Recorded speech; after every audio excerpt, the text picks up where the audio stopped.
Hi, everyone. We're gonna give everybody about 5 more minutes to jump on. We'll get started right at the top of the hour.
All right, we're gonna get started in just about a minute. It's always so awkward, Kelsey, when we're sitting here waiting for waiting for the webinar to begin. Have to do our talk go first. Awesome. Well, we'll give everybody just another minute, and then we'll jump in. I'm excited to talk a little bit more about Rockerbox's MMM. I think we've done a lot of talking about MMM holistically, and we'll do that today too, and kind of touch on, what it's used for and who it's useful for, and kind of how it works. But I'm excited to actually get everybody under the hood and show them how Rockerbox is approaching MMM. Definitely. We should have started this with a poll for all of you who are listening. Do you prefer marketing mix modeling or media mix modeling? With a bonus question, what's the difference? Is there one? We've already got an answer. Trina, marketing. Me too, Trina. I like the way that I think about it, and I think like the more people I've talked to kind of in the industry, like media mix modeling, like the word media tends to be like the more traditional sense of MMM. Yes, exactly. It's more inclusive of things beyond just media when you use marketing. And it feels like that's kind of the approach that a lot of companies today are taking. Because marketing is a lot more advanced than, maybe it was when MMM first made its way onto the scene, which, like, would you believe was in the 60s? Wild.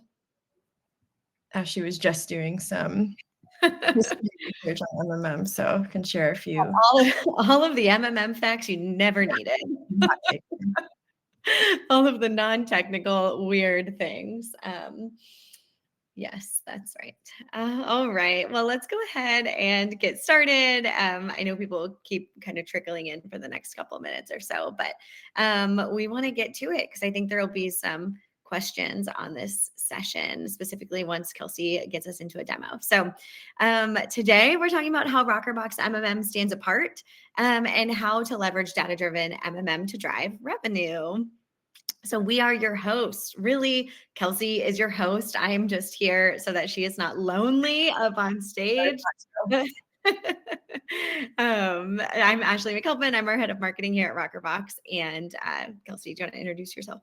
Yeah, definitely. I'm Kelsey. I'm our head of customer success. I know many of you. I see lots of familiar names, so glad you can join today. I do want to say before we get started, which you can already see on the right-hand side, there is a chat function. So as you have questions, comments, things that come up, please just put them in the chat and we'll stop periodically along the way to answer questions. And then there'll also be plenty of the time at the end, so don't be shy. Yeah, great call out. We are going to pause at the end for a Q&A.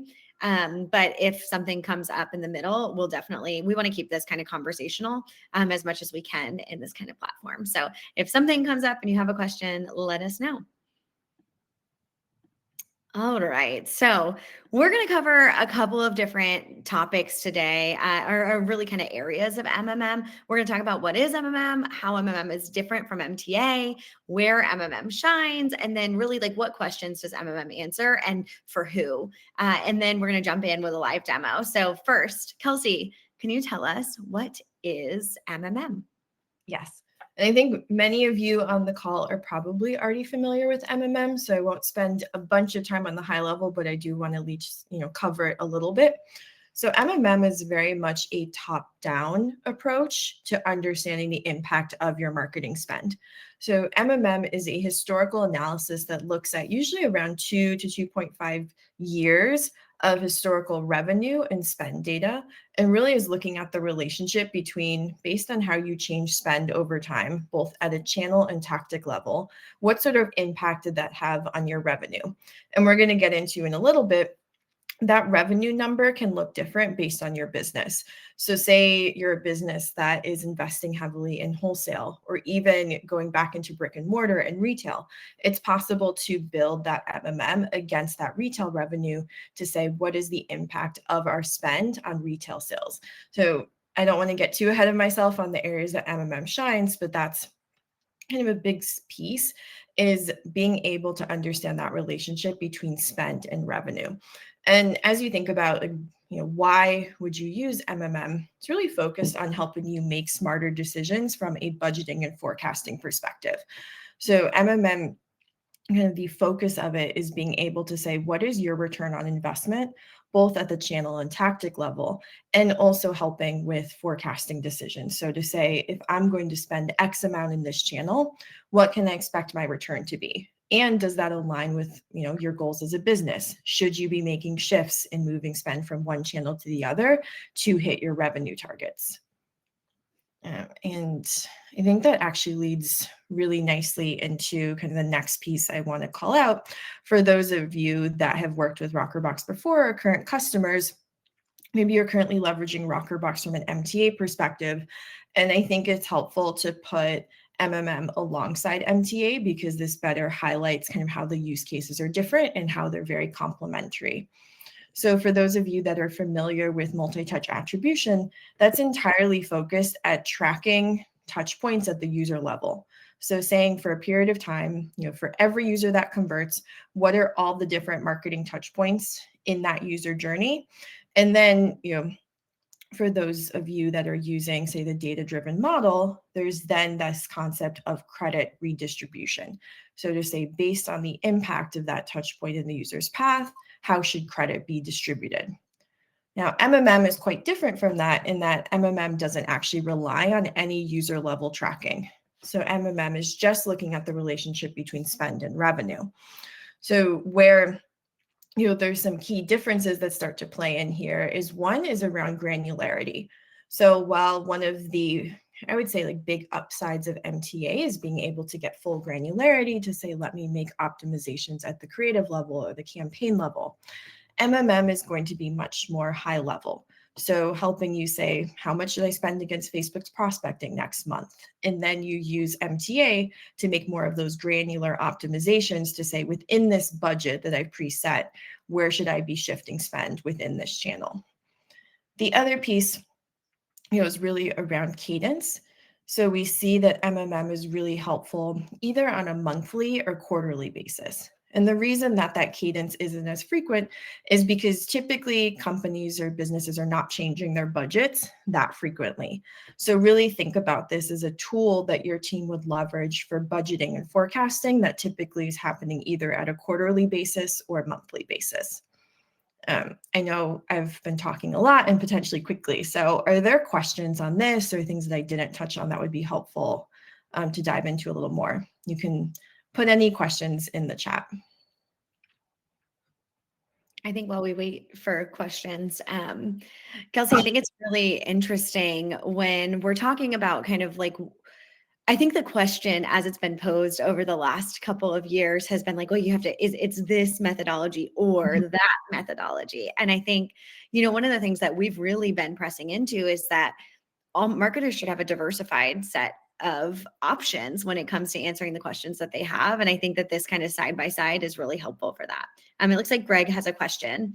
If our business changes budget more frequently than monthly, is it possible to run the MMM more frequently? Yeah, it's a great question. So the refresh cadence is based on your specific business. And one of the things we'll get into a little bit more is that MMM is entirely custom for each business. So part of our process is to actually build out a statement of work with you and your team to say, based on the way that you operate, the way that you do budgeting, your channel mix, what revenue you want us to model against, what makes sense for your MMM. So it's possible that, in your case, that monthly refreshes aren't enough. So that's something that could definitely be explored. Thank you. Kelsey, you didn't touch on this, and I don't know if you're going to touch on it anywhere else, but to throw one at you, would you use MMM to test a new channel if you had predetermined a budget for that? Yeah, I think that's a great question. So I think that's where this actually fits really nicely in with Greg's question, actually, around refreshes. So with the MMM model, we would work closely with you and your team to determine what's that right refresh cadence. And that cadence could actually change if you introduce a new channel into the mix. So for many brands, maybe you're thinking about retesting into offline this year, and maybe you have a set budget for TV or OTT going into Q2 or even, towards the later half of Q1. Once you've run that media for at least a month, then we can think about reevaluating your MMM model and starting to tease out some insights there around return on investment. We have Cam. Cam always hits me with the hard questions. How does it handle market trends? That's a great question. So one of the things that is baked into our MMM, our MMM methodology is seasonality. So that kind of builds into market trends to an extent, and I'll dive into this a little bit more. So we look both at seasonality more generally, but also like holiday seasonality. The other piece that we work on here is when we actually build the model, we run it against itself. So in a sense, we're saying we've built you a model. We're going to run it against your last 2 years of historical data, and we're looking to actually see what's the fit to say where are their natural deviations between predicted versus actual revenue. So we're looking against certain fit metrics. So we use R squared and MAPE, and we can share some more documentation on that for anyone interested. But what we'll naturally find in that is that there's going to be periods of time in which were not aligned on predicted versus actual. So that's where we'd actually work with you and your team to say, is this expected? So maybe you'd say, oh, an influencer posted about our product unexpectedly on X day, and we had a huge influx in revenue that wasn't due to marketing spend. So we're actually able to take factors like that into account and build them into your model to improve fit. I think we've had a couple here come in. So somebody asked, is MTA under MMM? And the answer is no, they're two separate methodologies. This comparison is just kind of outlining where you would use each and kind of how they work. Would you add anything else to that, Kelsey? Yeah, I think a really nice way to think about it is Rockerbox starts by building you a foundational data set. So underlying thinking about, for a period of time, what was your marketing spend? What was your revenues? We're collecting conversion data, and then we're also collecting marketing touch points. With that underlying data set, we're able to do different types of analysis on top of that. And this actually goes back to what Ashley was speaking about a few minutes ago around diversified measurement.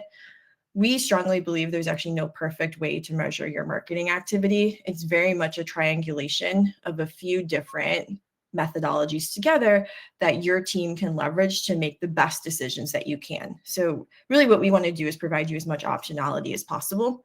So to your question, these are two different ways to measure the impact of your marketing. One is much more forecasting and budgeting focused, and one is much more user level optimization focused that you can use together to make smarter decisions. Yeah, that was a great summary. Okay, we have another question. When you remodel, values for the newly introduced channel for previous period will be 0. Will that not affect the channel contribution during modeling? Yeah, that's also a really good question. So the answer is yes, that is going to affect channel contribution. And that's why we would need to work through a few refreshes with your team. So it potentially could take a couple refreshes to understand, okay, like what is the true ROI of this channel? Where should we be shifting budget? That's where we do see MMM and MTA to work quite complementary together, as well as that MTA is really useful for new channel testing to immediately start to get an understanding of, okay, what's the CPA of this channel in relation to the rest of our marketing mix? So say you're testing into TV, being able to say, what does that CAC look like compared to linear, OTT, or maybe Facebook prospecting and some of your other top funnel channels to get that initial read, knowing that, to your point, to get kind of a clear picture on historical spend and more of that like forecasting, you are going to need a bigger sample size of data, or we might need to refresh the model a few times over, multiple months. Yeah. We've got 3 more questions here, and then I think we'll push forward and we'll just we'll do another batch of these in a minute. This is great.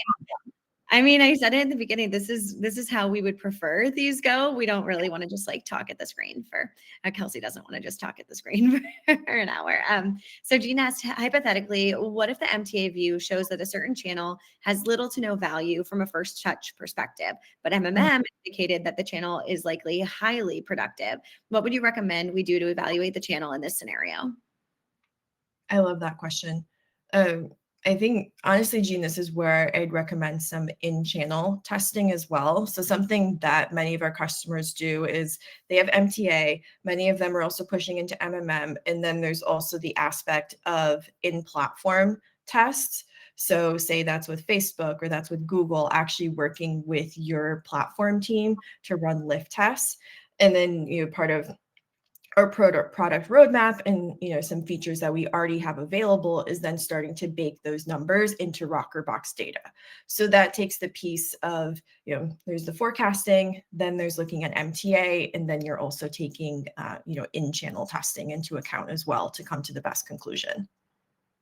I hope that was helpful. Lindsay asked, can all channels and tactics be included in the MMM, or is there a minimum percentage of spend needed to get a reliable read? That's a great question. Yeah. So typically we recommend including channels that make up at least 1% of your spend. That being said, we're happy to evaluate all channel spend, But for those channels that make up, or tactics that make up less than 1%, we might not have a statistically significant result there. Um, and this is, what attribution method is used for MMM? Do you need to pick one and be consistent? Okay, that's a really great question, because that actually feeds in really nicely with kind of this topic we're talking about. Is the beauty of MMM is there is no attribution method. So you're looking at the relationship between spend and revenue. So we don't need to say have any sort of user level tracking, and that's what makes MMM cookie proof. And I'm going to talk about this, I think it's either next slide or the one after, of some of the beauty of MMM is being able to track hard to track channels. So where I see MMM really shine is things like podcasts, out of home. So say, you spend X amount on a billboard for a period of time. We know that's very difficult to track, but with MMM, you are able to get a better read on those sort of things because there is no attribution needed or user level tracking. And Greg slid in there with one last. Are we using a version of Facebook Robin? We are actually not using a version of Facebook Robin. So during kind of early exploration of our MMM product, what was it, close to like 2 years ago at this point, we did do some building against Robin, but we ended up going in a different direction. Greg, we can share documentation there around the methodology that we're using and how the model's built. So we can grab your email address and actually just send you a follow-up. Perfect. And Cam, I've got you. Cool. Oh, perfect. So I teed myself up on this one. Speaking about where MMM shines. So I already spoke about this a little bit, so I won't repeat myself too much, but one of the big pieces is those hard to track channels. So where we see this is out of home. So think about like your billboards, your pop-up shop activations that are very difficult to track. We see this be really helpful for understanding the impact of those offline channels. So thinking about like streaming audio, or even a channel that I think has been coming up more frequently with customers recently is terrestrial radio. Really hard to track. Someone's listening to radio on their car, and how are you supposed to really track that back to a user? That's a great example of something being able to be included in MMM, or things like influencers. The other piece that I'll highlight here is understanding the impact of your spend on non-ecom revenue.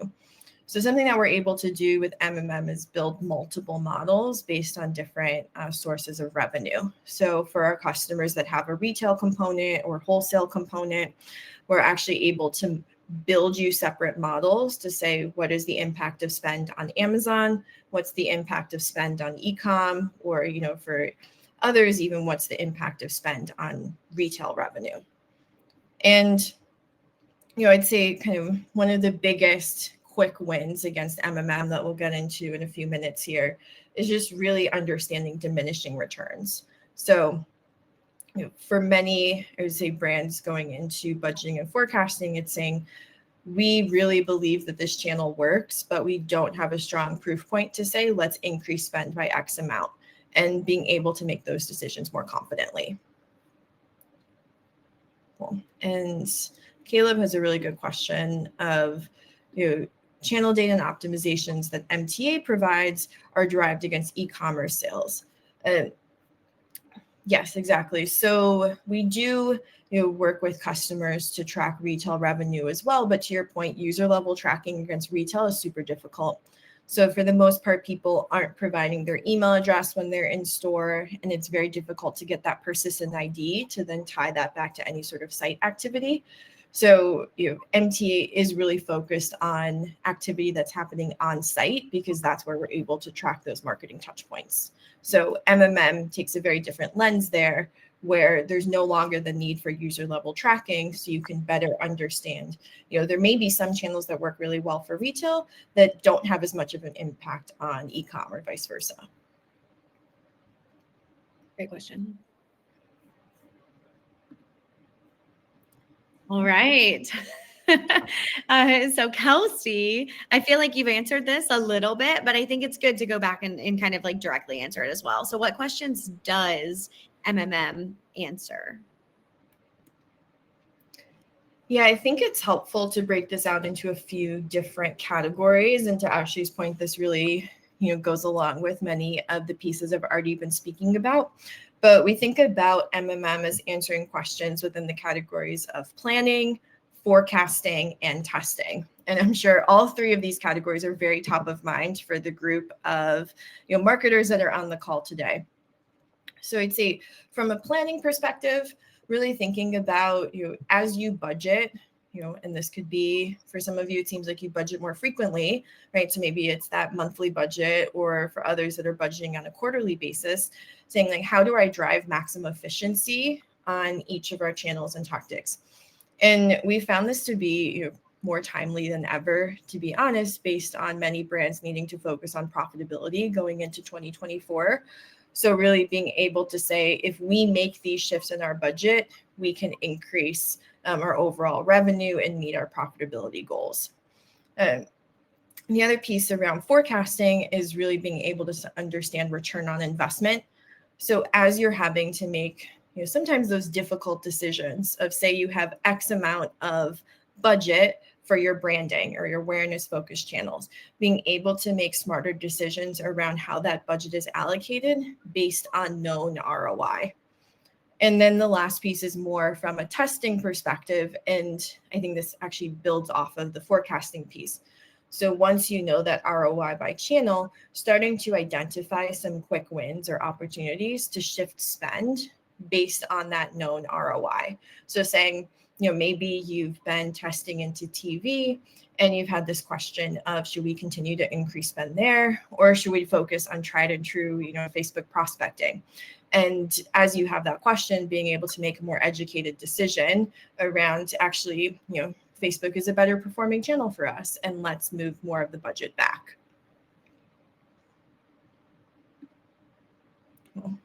And I won't go through each of these, but we find that MMM is actually quite applicable across different organizations within the customers that we work with. So this isn't a tool that just answers questions from your CMO or marketing team, but also thinking about for finance, being able to have clear answers around efficiency or where you're hitting diminishing returns, or even from an operations perspective of being able to understand inventory levels. Well, we have a question from Kevin before we jump into the demo. So how exactly do you track back top of funnel efforts in MMM? Is it all based on cost, revenue, time period correlation? If so, how does the causation versus correlation work for a top of funnel effort that has consistent budgets that do not change as much or are not specifically new? Oh, this is a good one. Yeah, so I'll kind of break this down in a few pieces. So for your top of funnel efforts, yes, this is based on spend and revenue over, we're looking at a 2 to 2.5 year time period. So there's no sort of user level tracking. It's all based on how much did you spend, broken out by tactic, and the revenue against that.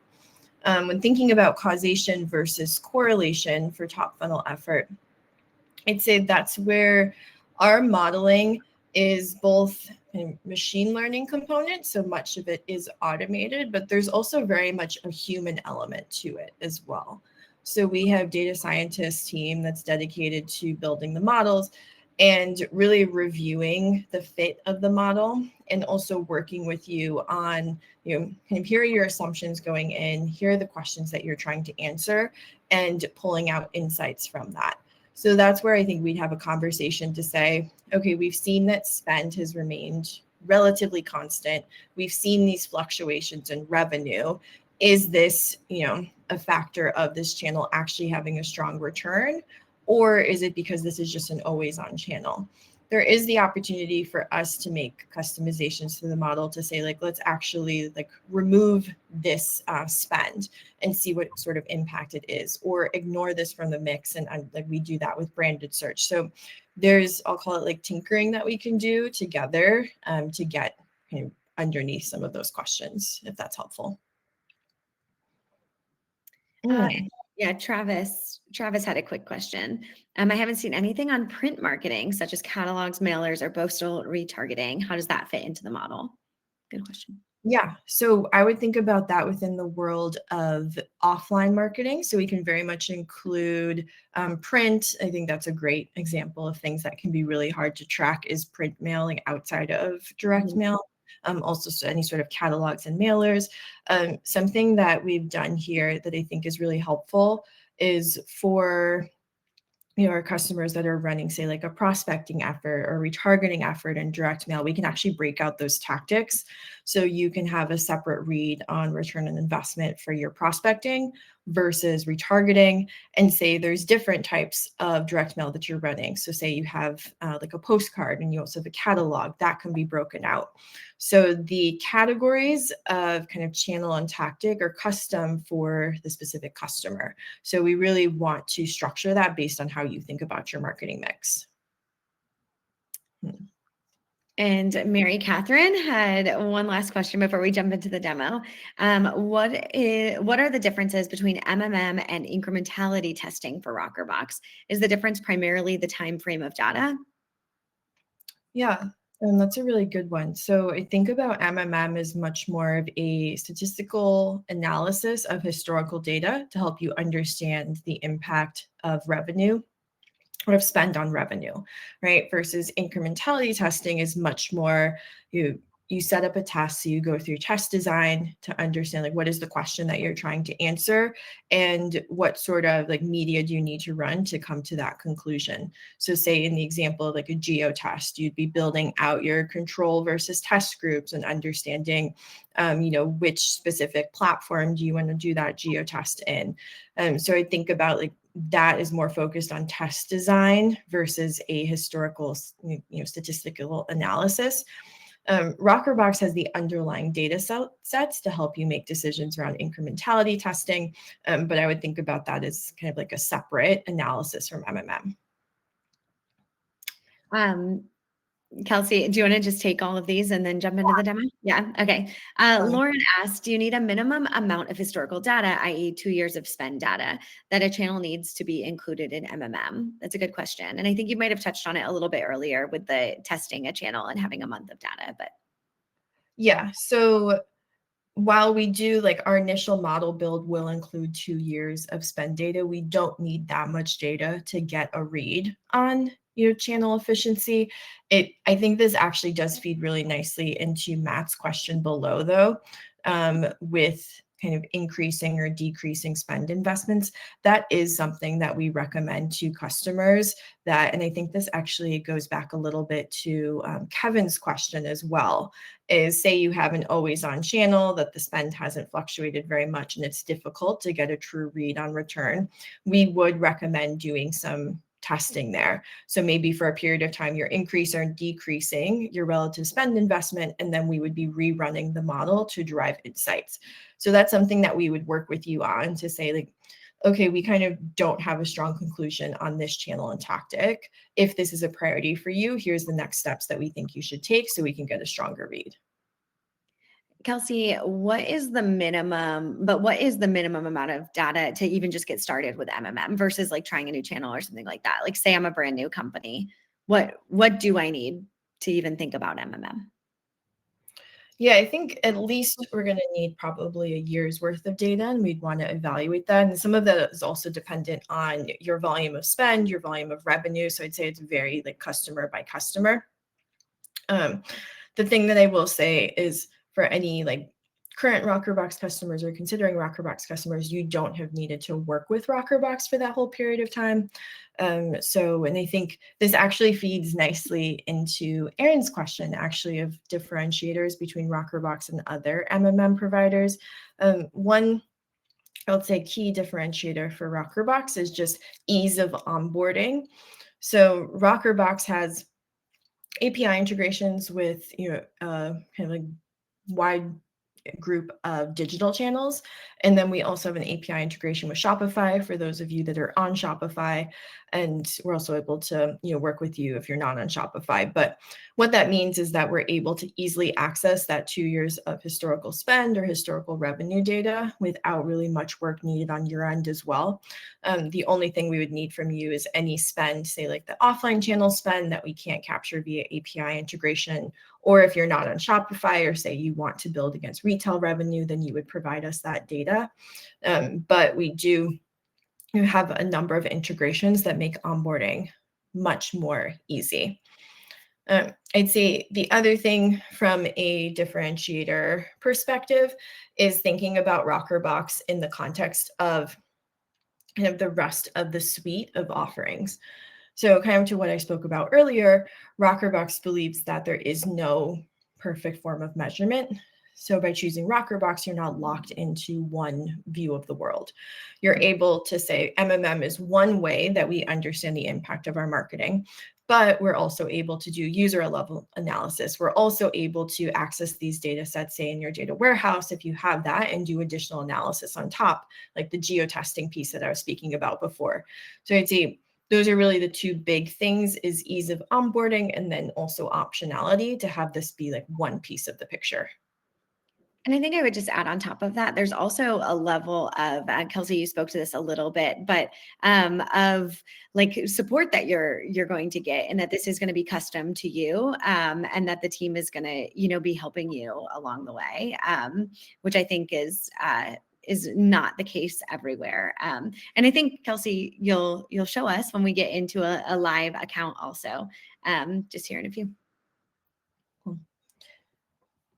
Awesome. This has been great. I think this is the most questions I've ever gotten on a webinar. So I love that. To Ashley's point, I know I've talked everyone's head off, so I do want to get into a demo here. I want to highlight a few different key features, and then we'll actually go into a demo account, and I'll share my screen. So the first one I want to highlight, just because I think it's one of the areas that you can get really quick wins and just really clear insights, is being able to see marginal return curves both at the channel and tactic level. So this is where your team can really clearly see, based on your target ROAS, or we can work through like kind of like what that target metric is for you, how much you should be spending per day, and how much room you have to push spend until you start hitting diminishing returns. So this can be really helpful, not only for, say, your directors of marketing or heads of growth, but also for your channel managers to say, okay, if I were to increase Facebook prospecting spend by X amount, what can I expect in terms of return? Am I starting to hit diminishing returns? And we'll go into a specific example of this as well. And the other piece that I really like to highlight is more tactical around scenario planning. So being able to actually put together a budgeting worksheet to say, based on the output of the model, what is Rockerbox's recommended spend by channel and tactic? Or you can also be more specific here. So say, I like to use the example of podcasts. Say you already know that you have a set podcast buy for next month, you're going to be spending X amount. You can just enter that value in your budget planner and say, we already know we're going to be spending this much in podcasts. What is our return going to be? And then you can think about, how does that impact the rest of our marketing mix, and where should we be shifting spend accordingly? And then the last piece, and I think this speaks to, some of the questions that everyone has brought out today, is around transparency. And I also think that's one of our key differentiators that I didn't mention. Rockerbox is transparent in everything we do. And MMM is no exception to that. So we will show you what are the model fit metrics. And this is actually something that we'll walk through with you on, kind of the calls to walk through different iterations of the model, is to say, here's the predicted versus actual, here are the fit metrics that we're looking at, does it meet our standards? And if there are deviations between predicted versus actual revenue, like I've talked about a little bit earlier, we'll actually be working with you to fill those gaps. So in that example of, on this date in November, we saw a huge spike in revenue that we didn't predict. Do you know what that was from? Was it an influencer post, or did you have a sale on site that you didn't tell us about. And we work with each other to make sure that the model fit as strong as possible. With that, I'm actually just going to hop into the demo account itself. And if there's more questions, obviously, feel free to post those. While you're doing that, Kelsey, I think that the transparency note is really important, and we maybe understated it a little bit earlier in the presentation. There's no black box here. We, just like Kelsey had mentioned, like we'll send out the documentation on how we're actually doing this too. And I think that that is important to understand, like how do these models work? Yep, great. So the first thing I want to highlight, and this is the first slide that I just walked through, is the marginal return curves. And this view would be custom based on your specific channel mix and your tactic breakout. So you're seeing kind of a sample of different channels across digital and offline, but to the individual that had the question around the catalog, that would be a category here if that's part of your marketing spend. So you're able to see in this example, within Google, you can look across display, non-branded search, PMax, YouTube, and understand one, like what is the recommended daily spend based on performance against that channel. But you can also adjust and say, actually, we need to target a higher ROAS for display for this month. And based on that target ROAS or whatever that target metric is, how much should we be spending? And when do we start to hit diminishing returns? And we found this to be really helpful, just more tactically for channel managers to be able to see, how much they can push spend, or maybe they should be decreasing spend. And I'm just popping back to see if there's any questions. It looks like we're good. The other piece that I'll highlight here, and this is a little bit more high level, is the performance overview. So this is something that our team will walk through with you during the model walkthrough to say, where are we seeing those pockets of opportunity? So you'll see that this is broken out, and this would be custom for you, but this is broken out both at the channel and tactic level to say, based on the time period that the model was built over, what was that ROI? And this can help validate, some assumptions that you have around channel performance. So, in that example, I used of Facebook prospecting versus TV. If you're looking to make a decision around where should we be putting our top funnel spend, this can help validate, is this a channel that's really working for us? And this can also help pinpoint, I think one of the things I talked about as an output of MMM is determining, some tests to run. So this is really helpful to say, actually, maybe we should test increasing spend against X channel and tactic by 20%. And, then you're able to monitor performance, leveraging MTA, and then also, potentially rerun the MMM model in a given period of time to understand if you're still seeing that same ROI at a higher spend threshold.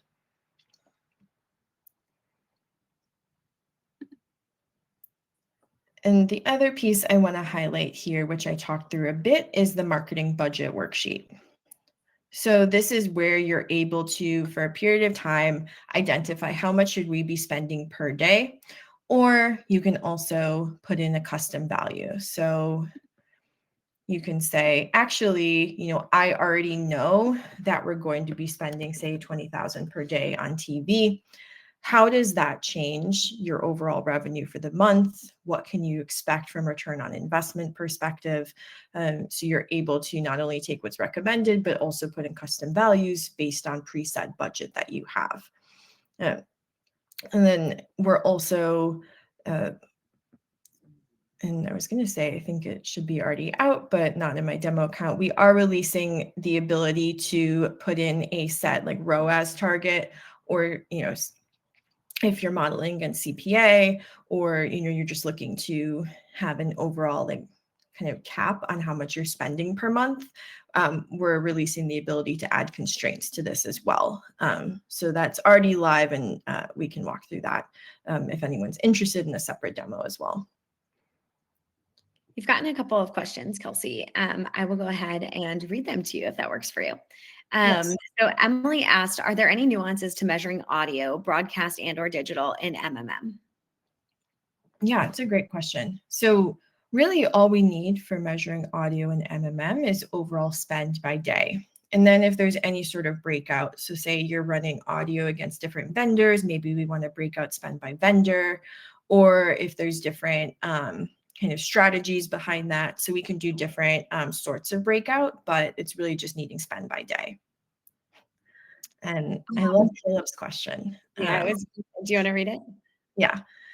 So Caleb says, my experience with MMM deliverables has been typically 50-page PDFs with a ton of data to sort through manually. Is the tool you're showing where you can predict outcomes in real time, or is that something that differentiates Rockerbox as well? Yeah, so kind of part of what we've leaned into with our MMM offering is there still is very much a consultative aspect to MMM. So that you're not seeing here in the product, but as part of rolling out the model to you, you do get a call with someone on our product team.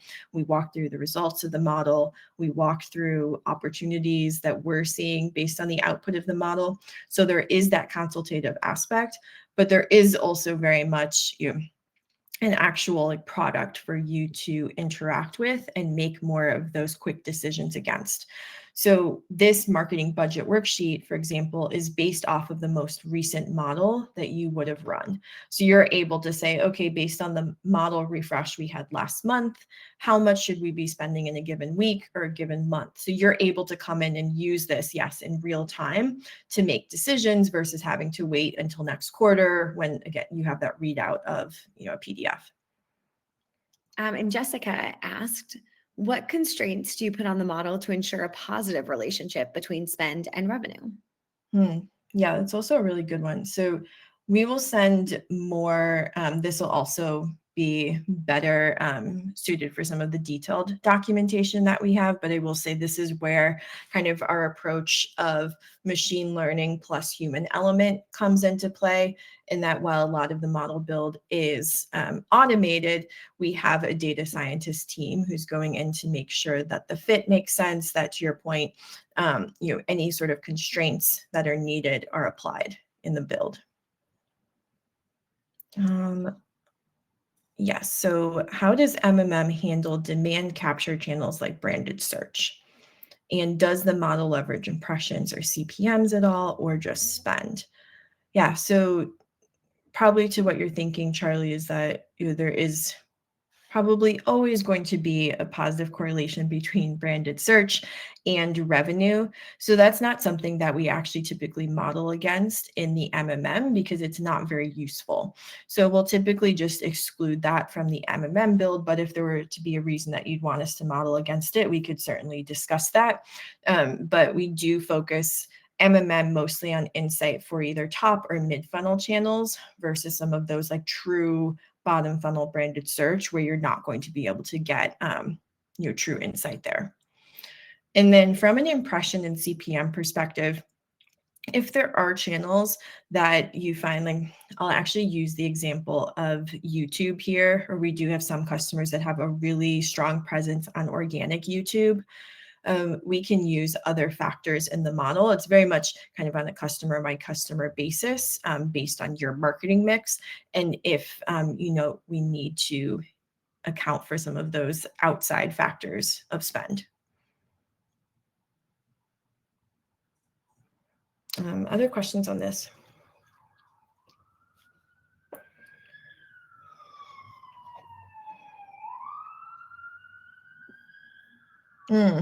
Yeah, I love this question because this comes up a lot. So is ROAS based on platform data or Rockerbox data? Neither is the question. So ROAS in this case is looking at what was your spend for a period of time and what was your revenue. So I have described this as almost thinking about like what is your true ROAS for that channel. This isn't taking into account any sort of user level tracking that would be required both by Rockerbox or even in platform. And this is saying based on the analysis that we've run, with kind of how much you've spent against this channel and tactic, what sort of impact did this have on your revenue? So it takes the attribution component out of the equation.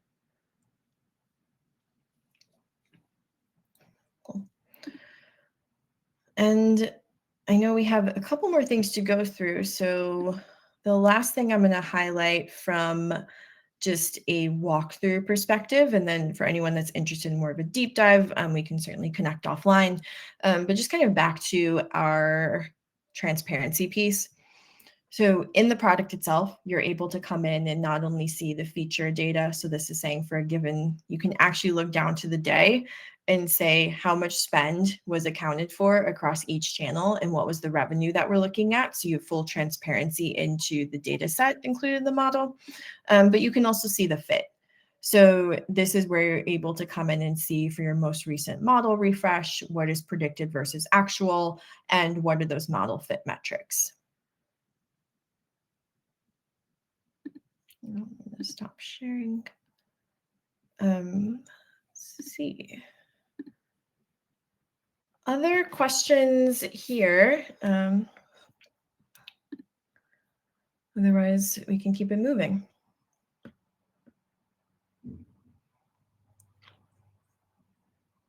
Cool. And we can share this as well for anyone that's interested. But one of our customers, Weight Watchers, we've done a joint case study with them, and I think the reason we wanted to call this out is more so around the diversified measurement approach. So I think this case study really nicely highlights how someone has leveraged Rockerbox from kind of that, I would say, no measurement methodology is perfect perspective, and using both that underlying foundational data set, but then also using MTA and MMM on top of that.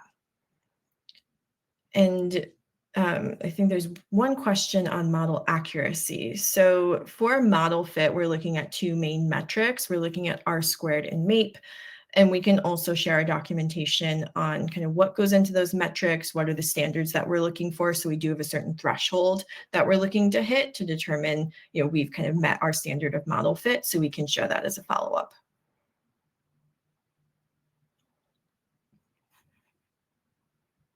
And that brings us to Q&A. So I think we've been doing a good amount of this. Yeah.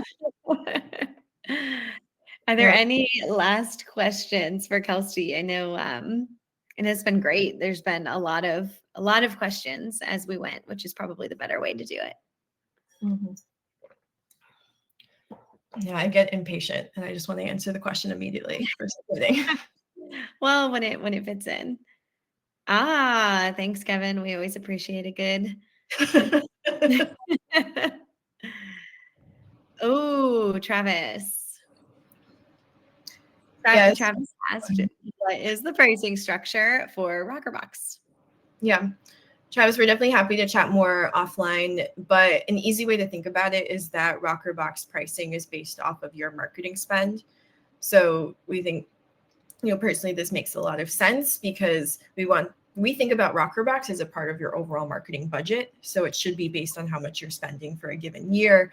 And that makes it more reasonable for you from a cost perspective, and also takes into account kind of like where you're at from a maturity and growth lens.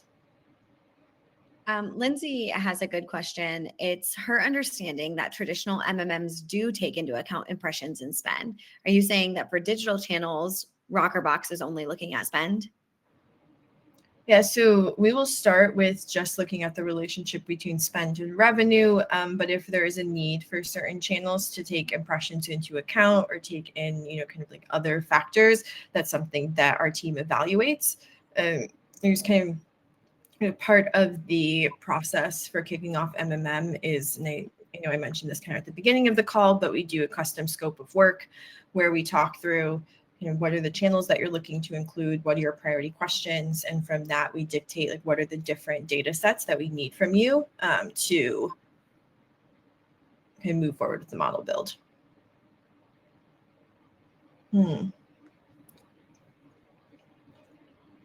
Cool. And we have some more in-depth modeling questions, which I really appreciate.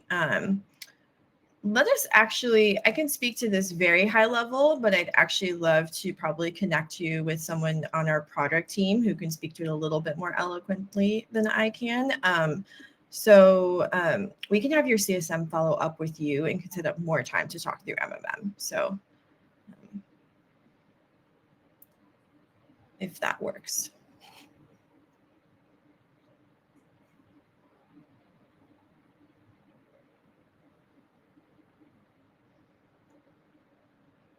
Awesome. Last call for questions. Thank you, Lauren. Awesome. Well, if you guys think of any additional questions, if you are a current Rockerbox customer or partner, I see a lot of partners on the line. Thank you all for joining as well. If you're current and you have questions, you can reach out to either your CSM or your partner contact. And if you are not a customer, you can always reach out. We can give you a more in-depth personalized demo and really talk through what MMM would look like for your organization and how MMM might fit into the larger picture, like Kelsey was telling us. So we appreciate you all joining us today. I know a couple of you asked about the recording. We will send the recording out along with some of that documentation. I'll get with Kelsey after this and we'll come up with a list of links that would be helpful. We can include those in the follow-up email so that you have access to all of those as well. I hope you all have a wonderful rest of your Thursday and a great weekend. Thanks, everyone.